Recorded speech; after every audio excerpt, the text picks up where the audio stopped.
Hello, good morning students. I hope आप सब लोग बिल्कुल ठीक होंगे। एंड फ्रॉम टुडे हम अपना न्यू चैप्टर स्टार्ट करने जा रहे हैं, that is chapter number 8 fungi. आप अपने बुक्स पे देखिए, बिल्कुल फंजाई के मेन टॉपिक के साथ आपको एक ब्रैकेट में एक बड़ी वंडरफुल आइटम दी गई है, that is the kingdom of recyclers. Fungi को इनफॉर्मल लैंग्वेज में एक किंगडम ऑफ रिसाइकलर्स भी कहा जाता है। रिसाइकलिंग मतलब एग्जिस्टिंग चीज़ को किस तरह से रीमोल्ड करके हम उसको दोबारा से इस्तेमाल कर सकते हैं। So they are actually wonderful recyclers in our environment gifted by the nature. So let's start with the introduction. तो इंट्रोडक्शन इस तरह से है कुछ फंजाई का। ये एक बहुत वास्ट किंगडम है, बहुत ज़्यादा इसमें स्पीशीज़ आती हैं and you can see 100,000 species, मतलब 1 लाख नोन स्पीशीज़। ये वो हैं जिनके बारे में इंफॉर्मेशन हासिल कर ली गई है, बट इसका मतलब ये नहीं है कि ये सिर्फ इतने ही ऑर्गेनिजम्स हैं। There are multiple and a lot of even more that species that are still unknown. Second point हमें बताया गया है that these are notorious pathogens. Notorious मतलब बदनाम, और हमें ऑलरेडी पता है कि पैथोजेंस आर नेवर फ्रेंडली, ये कभी भी बेनिफिशियल नहीं हो सकते। For example rust, smut of wheat and corn mould. हम ये डिजीज़ हैं कुछ मेजर क्रॉप्स की। जब हम आगे इस चैप्टर में जाएंगे तो इसके बारे में हम डिटेल देखेंगे, बट ये एक जनरल ओवरव्यू है। तो ये आपको कंसीडर करना है कि व्हाट एक्चुअली इट कॉजेज़, कि हम इसको नोटोरियस पैथोजेंस कहते हैं। बट उसके पैरेलल हमारे पास कुछ बेनिफिशियल फंगस भी प्रेजेंट हैं, जैसा कि some mushrooms that we know edible mushrooms होती हैं। नॉर्मली हम लोग इनको सूप्स में, पास्ताज में जिस तरह से आप इस्तेमाल करते हैं, या some other mushroom salads also. Then penicillin के बारे में आपने पढ़ा है already, it is a very wonderful antibiotic, जबकि जो माइक्रोबायोलॉजी की जो फाउंडेशंस हैं वो पेंसिलिन के डिस्कवर होने के बाद रखी गई थी। And the third one is yeast. So the people who love baking, जिनको बेकिंग का आइडिया है, यू नो वेरी वेल कि yeast is a wonderful baking agent. ठीक है। अब बड़ा इंपॉर्टेंट पॉइंट है जी, resemblance with plants and animals. कि फंजाई की क्या रिजेंबलेंस है प्लांट्स एंड एनिमल्स के साथ, क्या ये कितना कॉमन है और इसको क्यों सेपरेट किंगडम दे दिया गया। अब प्लांट्स के बारे में हम देखें, हम कह सकते हैं कि फंजाई के पास सेल वॉल होती है, इनके पास सेंट्रियोल्स नहीं होता, जैसे कि प्लांट्स के पास सेंट्रियोल्स नहीं होते। क्योंकि आपको पता है सेंट्रियोल्स, साइटोस्केलेटन वो डिफरेंट चीज़ में आता है। And these are non motile. Non motile मतलब मोटिलिटी से, they can not move. Plants can not move, similarly fungi can not move. जब हम एनिमल्स की बात करते हैं तो हम कहते हैं कि फंजाई कुछ हद तक एनिमल से मिलता जुलता है, इन अ सेंस कि दे आर हेटरोट्रॉफिक, यानी अपना फूड खुद प्रिपेयर नहीं कर सकते। दे लाइक सेलुलोज, इनके सेल वॉल में सेलुलोज नहीं होता। बट एक रिजेंबलेंस एक और है कि जो major cell wall component fungi का है, दैट इज काइटिन, वो आर्थ्रोपोड्स में भी प्रेजेंट हैं। No, what is arthropods?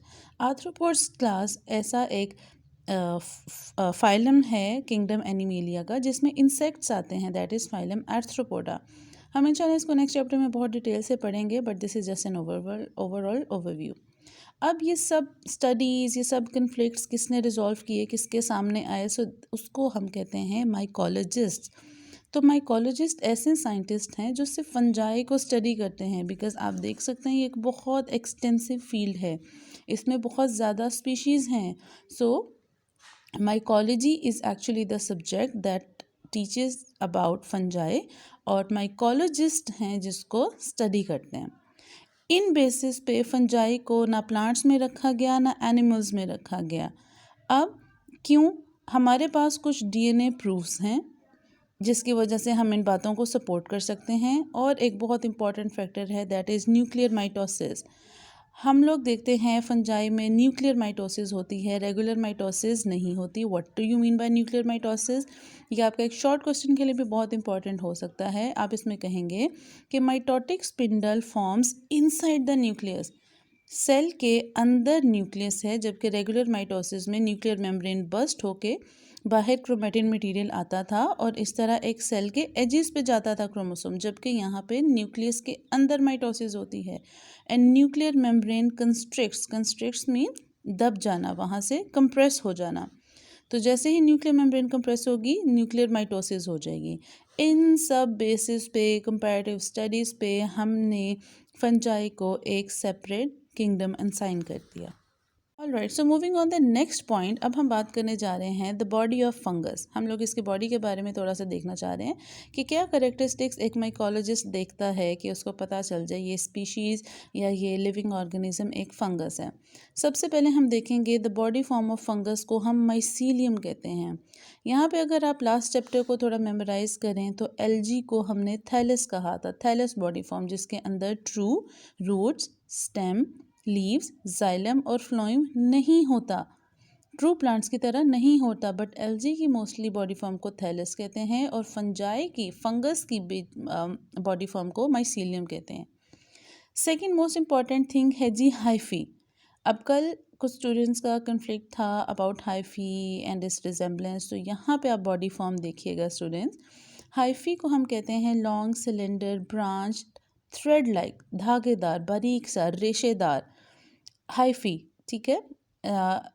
उस तरह का स्ट्रक्चर है। अगर आपने ख़ुद देखा हो ब्रेड मोल्ड जिस तरह लग जाती है, आप ब्रेड कुछ दिन के लिए रख लें, ब्लैक या ग्रीन कलर की उसके ऊपर एक प्रोडक्शन होती है, तो दैट इज़ एक्चुअली फंगस। उसके अलावा आप सिट्रस प्लांट्स को देखें, सिट्रस फ्रूट्स को देखें, तो सिट्रस फ्रूट्स यानी कि जो खट्टे और जूसी जो फ्रूट्स हैं उनकी सबसे जल्दी रॉटिंग स्टार्ट होती है। उस पर भी अगर आप एक ऑरेंज को कुछ देर के लिए आप फ्रिज में ज़्यादा दिन के लिए रख दें या फ्रिज से बाहर निकाल के डैम्प एरिया में कुछ देर रख लें, तो विद इन 2 to 3 डेज़ आप उसकी एक साइड पे बहुत ज़्यादा फंगस की ग्रोथ देखेंगे। अगर आप उसका टेक्सचर चेक करें then you will get to know कि हाइफी हम किसको कहते हैं, long cylinder branch thread like. उसके बाद जी हाइफी की कुछ फॉर्म्स हैं जो कि ऑब्वियसली हम नेकेड आई से नहीं देख सकते, हम माइक्रोस्कोप की स्टडी से देख सकते हैं। एक को हम कहते हैं सेप्टेट, उसके बाद कहते हैं नॉन सेप्टेट या कोइनोसाइटिक। तो एक्चुअली नॉन सेप्टेट, एसेप्टेट और कोइनोसाइटिक हाइफे ये both are same, that are without septa. दो अलग चीज़ों में लिखा है बट ये एक चीज़ है।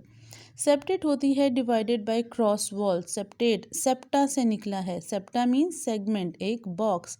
यहाँ पे आप देख सकते हैं सेप्टेट, ये एक हमने हाइफी को हाईलाइट करके देखा, इसके अंदर ये सेप्टेट्स हैं और इसमें मोनोन्यूक्लियस यानी एक एक न्यूक्लियस पड़ा है, जबकि यहाँ पे septate hyphae with dikaryotic nucleus, dikaryotic cell, मतलब इनके पास दो न्यूक्लियस हैं, हर सेप्टा में दो दो न्यूक्लियस हैं।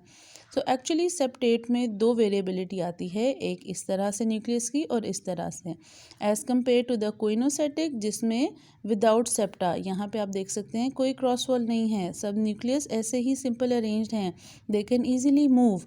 और इन सेप्टेट्स में छोटे छोटे से पोर्स होते हैं जिसके लिए जब भी फंगस ग्रो करती है तो जो न्यूट्रिएंट्स हैं और जो वाटर मॉलिक्यूल्स हैं they can easily pass through each septa. अगर ये बिल्कुल क्रॉस्ड हों then how is it possible कि इस एंड का और इस एंड का जो सेप्टा है how they can again avail the nutrition.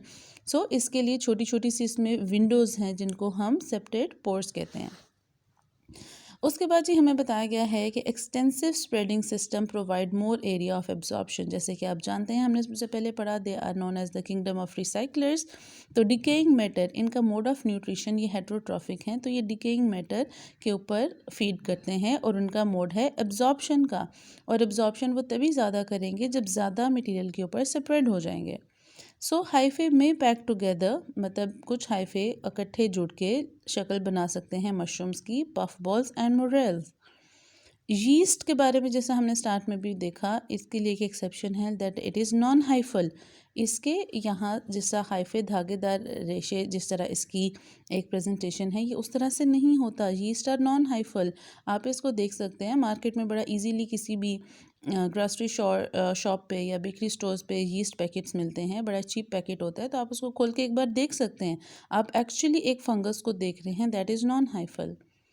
इसके बाद बस एक और हमारे पास इंपॉर्टेंट इन्फॉर्मेशन है regarding fungi, that is they have haploid यानी कि हाफ, इनके न्यूक्लियस हाफ होते हैं, हाफ मतलब chromatin material, except diploid zygote. और आपको पता है जाइगोट हमेशा दो न्यूक्लाई के फ्यूजन से बनता है, तो जब हैप्लॉइड फ्यूज़ करते हैं they make a diploid zygote. So that was all for today students. अगर आपका कोई क्वेश्चंस है you are more than welcome to ask anything And that is the end of today's lecture. Thank you.